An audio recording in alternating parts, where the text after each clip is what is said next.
semenjak mencalonkan tidak ada lagi tamu yang datang ke tempat beliau. Semua takut, semua menjauh. Tantangan demi tantangan itu bermunculan. Kenapa? Karena Pak Surya Paloh dan Nasdem memutuskan untuk mengambil gagasan gerakan perubahan. Langsung berhadapan dengan tantangan yang tidak kecil.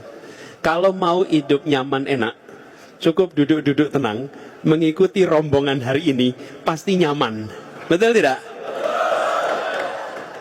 Tapi Bapak sekalian, inilah ciri-ciri yang mau mengambil tanggung jawab. Kita tidak terlalu khawatir dengan apa yang ditulis wartawan, dan kita tidak terlalu khawatir apa yang ditulis oleh media sosial. Tapi kita lebih memikirkan apa yang akan ditulis para sejarawan di masa depan. Dan apa yang nanti dipertanggungjawabkan di hadapan Allah di masa yang akan datang. Jadi, mau dibolak-balik juga, monggo saja, silahkan tulis apa saja, biarkan nanti rakyat yang menentukan arah Indonesia di masa depan. Nah, 1 tahun sudah terlewati, alhamdulillah bulan yang lalu bisa mendaftarkan, dan waktu itu saya sampaikan mohon maaf bila mengecewakan mereka-mereka yang pesimis bahwa ini bisa berlayar.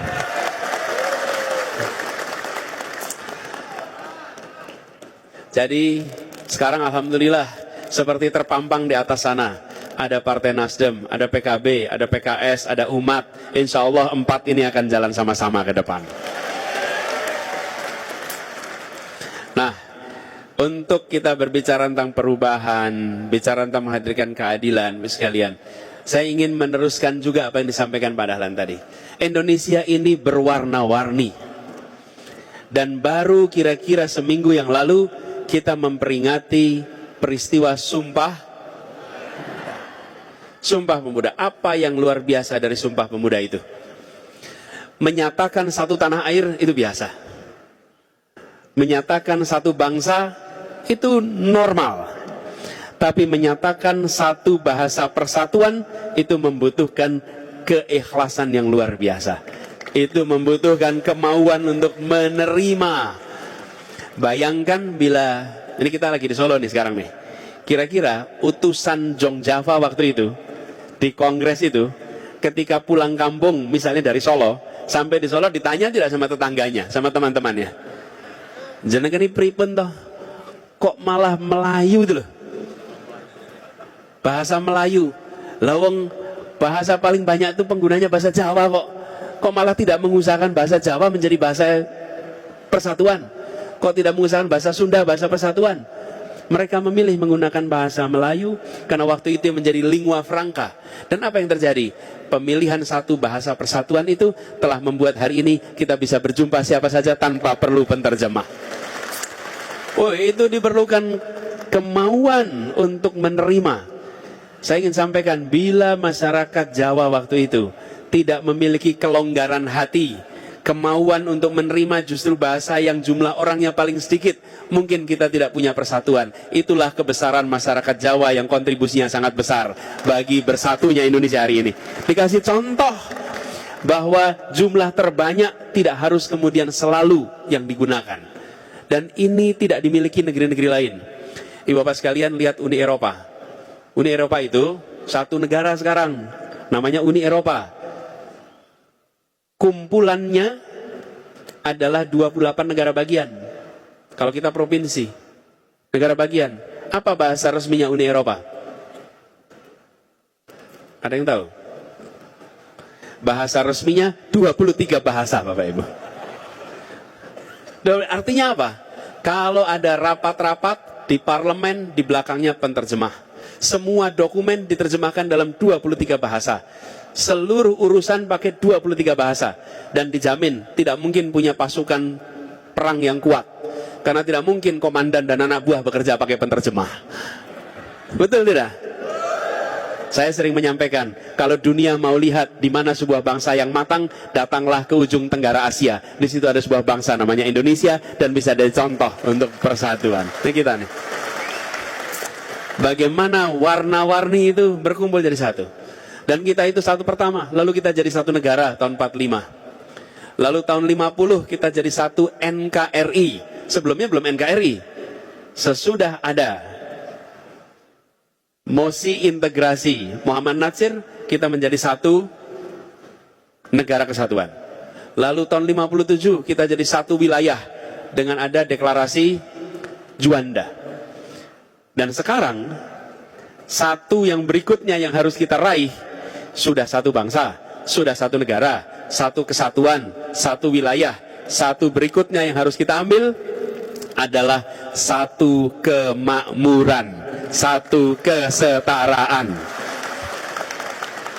Negeri yang besar ini tidak boleh timpang dalam berbagai urusan. Kita bersyukur hari ini yang berada di Solo, karena Solo, Semarang, Jogja, Bandung, Jakarta, mungkin itu kurang lebih setara pergerakan perekonomiannya. Tapi begitu kita keluar dari kota besar, keluar dari Pulau Jawa, apalagi di daerah yang jauh jaraknya dari Jawa, maka kita akan menemukan ketimpangan yang luar biasa. Republik ini tidak didirikan untuk sekelompok orang dan sebagian wilayah. Republik ini didirikan untuk semua dan di mana saja. Kami mengalami di Jakarta, Bapak Ibu.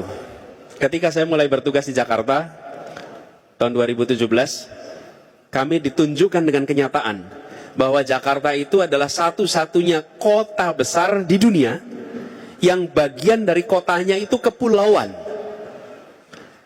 5 kota administratif, 1 kabupaten administratif, pulau. Bukan satu pulau, kepulauan.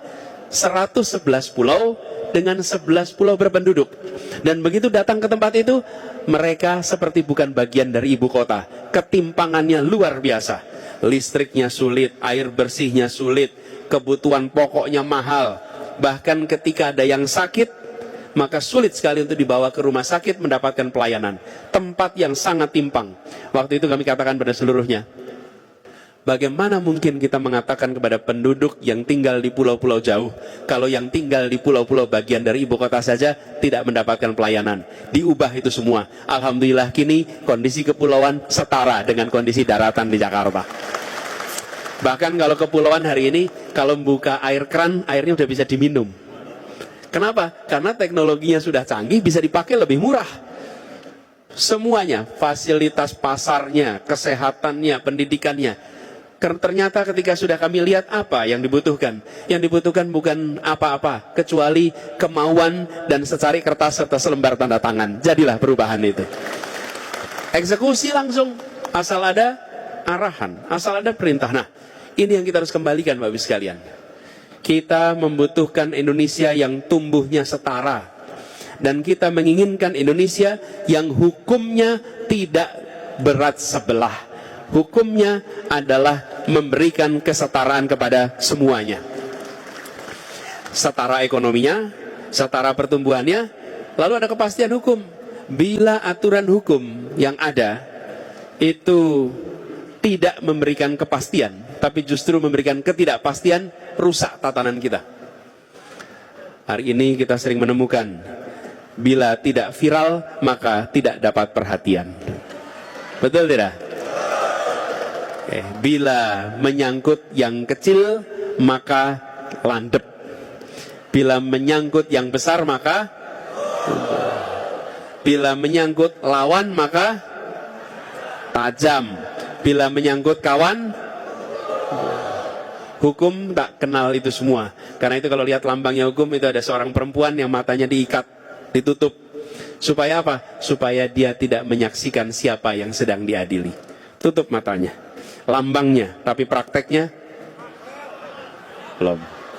Perubahan adalah kita mengembalikan kepercayaan kepada aparat penegakan hukum di Indonesia.